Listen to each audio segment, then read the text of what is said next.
Hello second year. पिछले class में हमने नया टॉपिक स्टार्ट किया था उपयोगिता विश्लेषण, जिसमें हमने कुल उपयोगिता क्या क्या मतलब है, सीमांत उपयोगिता का क्या मतलब है, टेबल के द्वारा यानी सारणी के द्वारा समझाया था। उपयोगिता से क्या मतलब है, उसका क्या तात्पर्य, उसके बारे में हमने विस्तार से चर्चा की थी। आज हम करेंगे टोटल यूटिलिटी और मार्जिनल यूटिलिटी।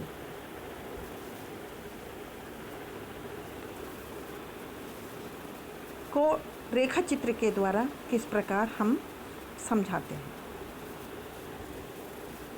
सबसे पहले हम लेते हैं कुल उपयोगिता, यानी कुल उपयोगिता का रेखा चित्र किस प्रकार का होता है। जैसे कि पिछली क्लास में भी बताया था और कि कुल उपयोगिता वस्तु की इकाइयों के उपभोग के साथ साथ बढ़ती जाती हैं।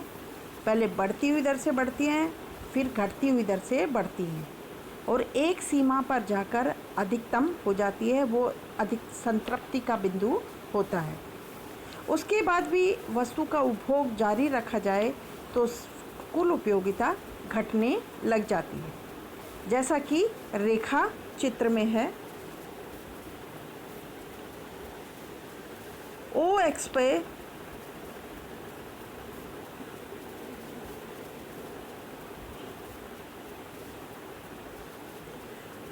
एक्स पे हमने वस्तु की इकाइयाँ जो उपभोग की जाती है डबल रोटी ली है और ओ वाई पर हमने कुल उपयोगिता को मापा है। जब शुरू में हम एक डबल रोटी यूज़ करते हैं तो हमें उपयोगिता कितनी मिलती है, 12 के बराबर। और उसके बाद अब ये देखिए, दूसरी जब यूज़ करते हैं तो कुल उपयोगिता हमारी हो जाती है 20। और तीसरी जब हम यूज़ करते हैं तो हमारी उपयोगिता बढ़ जाती है और कितनी हो जाती है, कुल 26 के बराबर। चौथी इकाई जब हम यूज़ करते हैं तो हमारी कुल उपयोगिता फिर बढ़कर हो जाती है, ये देखिए 30 के बराबर हो जाती है। पांचवी इकाई करते हैं तो हमारी 32 के बराबर हो जाती है और फिर छठी पर वो 32 ही बनी रहती है, यानी छठी इकाई से हमें कोई भी उपयोगिता नहीं मिली है। जब सातवीं डबल रोटी यूज़ करते हैं तो कुल उपयोगिता हमारी घटकर 30 रह जाती है, ये देखिए 30 रह जाती है।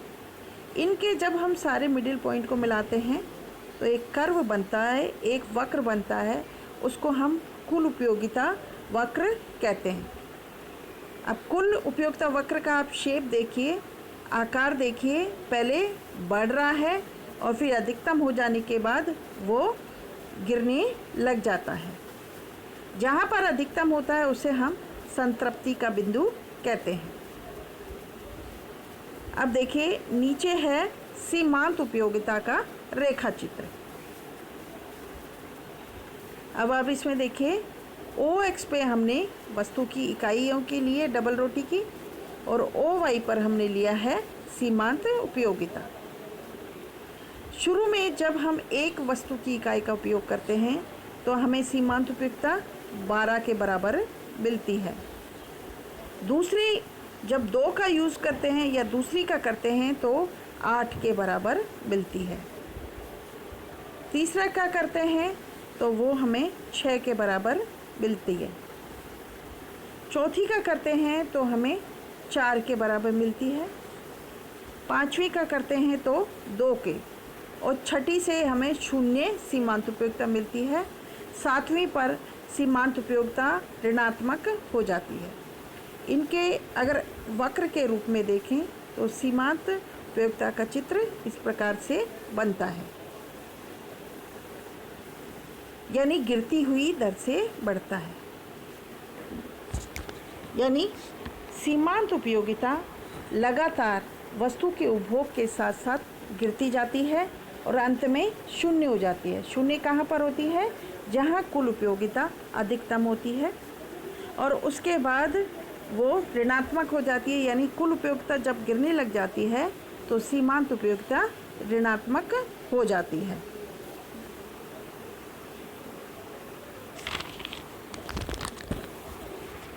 इसी प्रकार गणितीय दृष्टि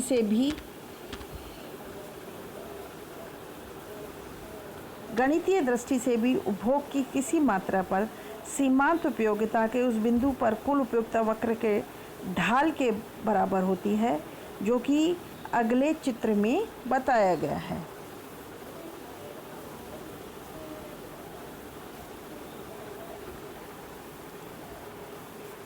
अगले चित्र में आप देखिए,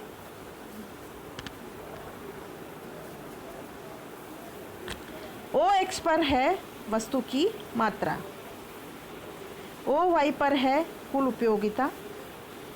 कुल उपयोगिता का वक्र बढ़ता हुआ और अंत में गिरता हुआ है। अगर A बिंदु पर हम सीमांत उपयोगिता करें तो इससे पहले हमको क्या एक स्पर्श रेखा खींचनी पड़ेगी। ये देखिए स्पर्श रेखा खींची है।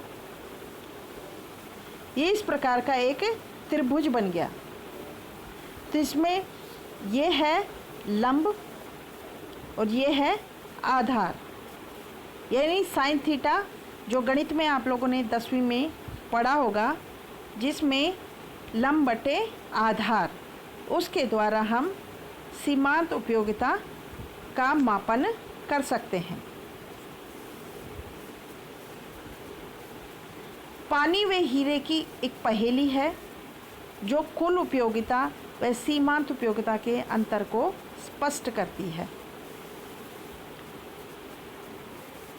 प्राय पानी व हीरो का एक सुप्रसिद्ध उदाहरण है। पानी की कुल उपयोगिता बहुत अधिक होती है, जबकि हीरो की अपेक्षाकृत कम होती है। फिर भी पानी बहुत सस्ता है, हीरा बहुत महंगा। ऐसा क्यों? इसलिए क्योंकि दोनों की सीमांत उपयोगिता में अंतर होता है।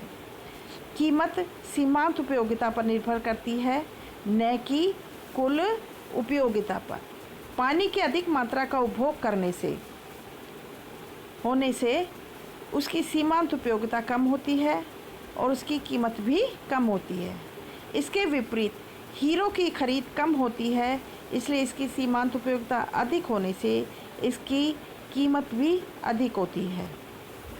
इसके अलावा वस्तु की दुर्लभता या सीमितता का भी उसकी कीमत पर प्रभाव पड़ता है।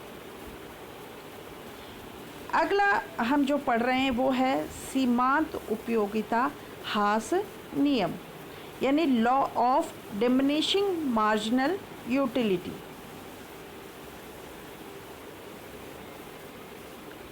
हम सब जानते हैं कि एक आवश्यकता की तीव्रता सीमित होती है और एक वस्तु की इकाई का लगातार उपभोग करने से उस आवश्यकता की पूर्णतः संतुष्टि प्राप्त की जा सकती है।